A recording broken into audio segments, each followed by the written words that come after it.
भारत की सेना ने पाकिस्तान पर सर्जिकल स्ट्राइक, एयर स्ट्राइक फिर कर दी और पाकिस्तान जो हमारे देश में घुस करके हमारे भारतीय लोगों को, आम जनता को मार रहा था आतंकवाद के रूप में, आज आतंकवाद का सफाया करने की तारीख सुनिश्चित हो गई और अब पूर्ण रूप से हमारे देश के प्रधानमंत्री जी के द्वारा अब पाकिस्तान की ओर ये जो सर्जिकल स्ट्राइक की जा रही है ये अति सराहनीय है। जैसे को तैसा जवाब तो देना ही चाहिए। पाकिस्तान अपनी सारी हदें पार कर रहा है तो अब उसे उसकी भाषा में ही समझाना धर्म है। जो जैसे माने उसे वैसे समझाओ, प्यार से माने तो प्यार से, अब मिसाइल से माने तो मिसाइल से, तो समझाना ही पड़ेगा। अब क्या करें?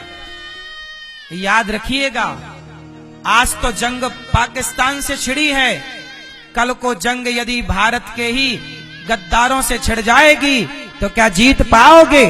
अपनी छाती पे हाथ रख के बताओ कि कल भारत के भीतर, चलो पाकिस्तान तो बाहर है हमसे, उससे लड़ना आसान है, पर कल को भारत के अपने लोग गद्दारी करेंगे, विधर्मी लोग, तो क्या लड़ पाओगे? अपनी बेटियों को सुरक्षित बचा पाओगे?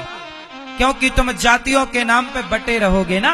इसलिए कहता हूं, एक अच्छा भारत देखना चाहते हो, एक अच्छे भारत का निर्माण करना चाहते हो, तो सबसे पहले जातियों के नाम से जो बटे हो वो जातियां व्यवस्था के लिए हैं, व्यवस्था तक सही है, इसके आगे जातियों को गले मिल करके रहो भाई भाई।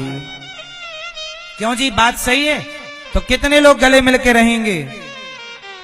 अपने शूद्र भाइयों को गले लगाओ, शूद्र भाइयों के पास आटा दाल चावल लेकर जाया करो, उनकी बेटी के विवाह में थोड़ा सहयोग किया करो। तुम सहयोग नहीं करते, क्रिश्चियन लोग सहयोग कर देते हैं तो वो लोग क्रिश्चियन अपना लेते हैं। थोड़ा तुम सहयोग करो ना अपनों का। अपने का साथ हम नहीं देंगे तो कौन देगा?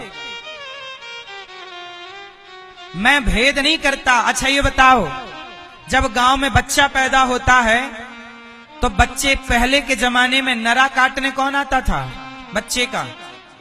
जोर से मैया बताओ ना मेरी माँ।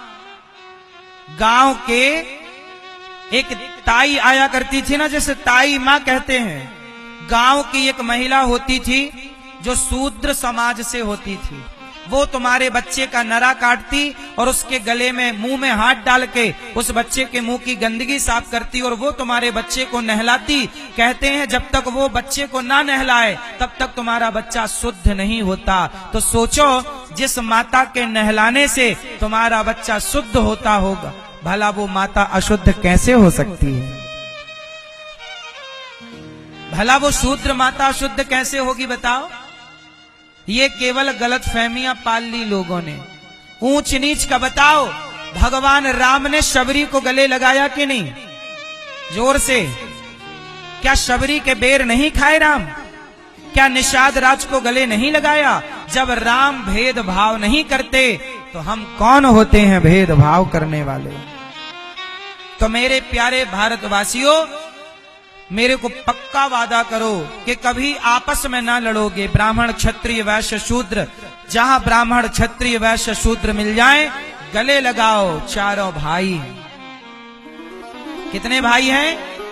और सुनो, हमारे 4 भाई और हैं, 4 भाई और हैं हमारे। कौन कौन? वो भी सुनो, कंफ्यूज ना हो इसलिए बता रहा हूं। हमारा भाई कौन है? हिंदू और जैन। बोलो जैन। ये जैन कौन है? ये जैन हमारा भाई है।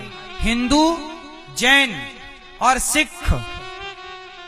कौन? सिख। सिख समझते हो ना?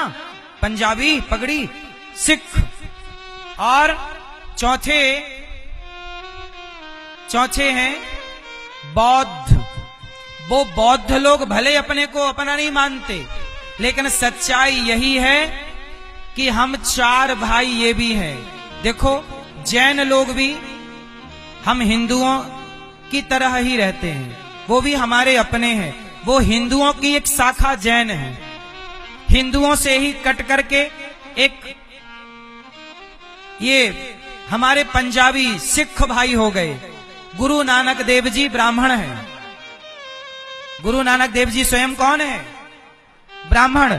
और वो सब सनातन गुरु ग्रंथ साहब में कई बार भगवान राम का नाम आया है। गुरु ग्रंथ साहब में कई बार भगवान विष्णु का नाम आता है। तो हमारे जो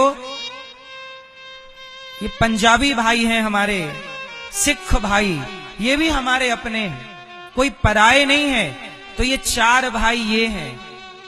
ये चारों, देखो मैंने कई बार ये बात कही कि यदि हिंदुस्तान में कभी कल को मुसलमान हावी हो गया तो मुसलमान हिंदुओं को काटेगा। तो जिस दिन मुसलमान हिंदुओं को काटना शुरू करेगा तो क्या जैनों को छोड़ देगा? तो क्या बौद्धों को छोड़ देगा? क्या सिखों को छोड़ देगा?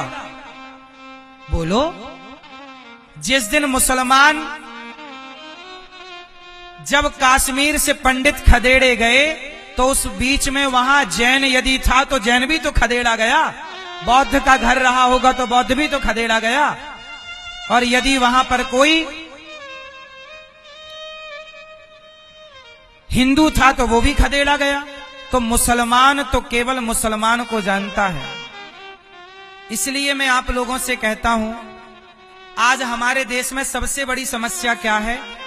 जाति। मतलब जो जाति समस्या नहीं है, जो जातियों के नाम पे ना छुआछूत है, ये समस्या है। क्या समस्या है? छुआछूत। अच्छा बताओ, हमारे देश में एक और बीमारी है जिसे आप लव जिहाद कहते हैं। क्या कहते हैं? लव जिहाद। हमारी बहन बेटियों को प्यार हो जाता है किसी मुस्लिम से, वो बहन बेटियों को ले जा करके दुबई और अन्य देशों में 10 लाख 20 लाख का बेच आते हैं। साल भर में 4-6 लड़कियों को फंसा के बेचे तो उनका तो 1-2 करोड़ का हिसाब हो गया कि नहीं? लड़कियां भी बाजार में बिकती हैं। और लव जिहाद, शादी के नाम पर लड़कियों को प्यार व्यार करके फंसा के, और ये धंधा चल रहा इस देश में। अपनी बेटियों को थोड़ा समझा के रखा करो कि प्यार व्यार के लफड़े में ना पड़े, केवल पढ़ाई करें। पढ़ने के बाद योग्य लड़का देखकर विवाह करो और बड़े प्रेम से, हमारे यहाँ कहते ना, पानी पियो छान के और विवाह करो जान के। विवाह बड़े जान पड़ताल के करना चाहिए, यूं जल्दबाजी में नहीं। आप अपनी बेटियों को सुरक्षित रखें, अपने बच्चों को सुरक्षित रखें। आज की जो हवा है, इस हवा में हम सबको अपने आप को सुरक्षित तो रखना है। और साथ ही मेरा एक भाव है कि मैं अपनी बेटियों को, जब यहाँ गौरी गोपाल स्कूल बनेगा तो मैं बेटियों को, बेटों को पढ़ाऊंगा लिखाऊंगा। इंग्लिश और संस्कृत वो अलग है, लेकिन मैं यहाँ पढ़ने वाले बेटा बेटियों को स्वावलंबी बनाऊंगा। और बेटियों को ना कराटे जरूर सिखाऊंगा ताकि वो अपनी रक्षा कर सके। कोई लड़का उन्हें छेड़ ना सके, यूं वो 2-4 कोई निपटा सके अकेली। बस बेटियों को थोड़ा मजबूत बनाने की जरूरत है। लेकिन आजकल बेटियों के, आप लोग मजबूत तो बनाते हो बेटियों को, तो वो लड़ती हैं अपनी सास से। मजबूत है तो लड़ रही है, पति से लड़ती है। इतना मजबूत नहीं होना कि सास को पछाड़ दो। सास को नहीं पछाड़ना, ना तो पति को पछाड़ना है। आपको मजबूत इसलिए किया जा रहा है कि कल को कोई नालायक आपकी तरफ गलत दृष्टि रखे तो आप अपनी रक्षा कर सको। आपके भीतर संस्कार हम इतने भरेंगे इस स्कूल के द्वारा कि आप विधर्मियों से तो लड़ लोगी, लेकिन अपने रिश्ते चलाने में आप बहुत अच्छी होंगी, या होंगे, लड़के हो लड़कियां दोनों।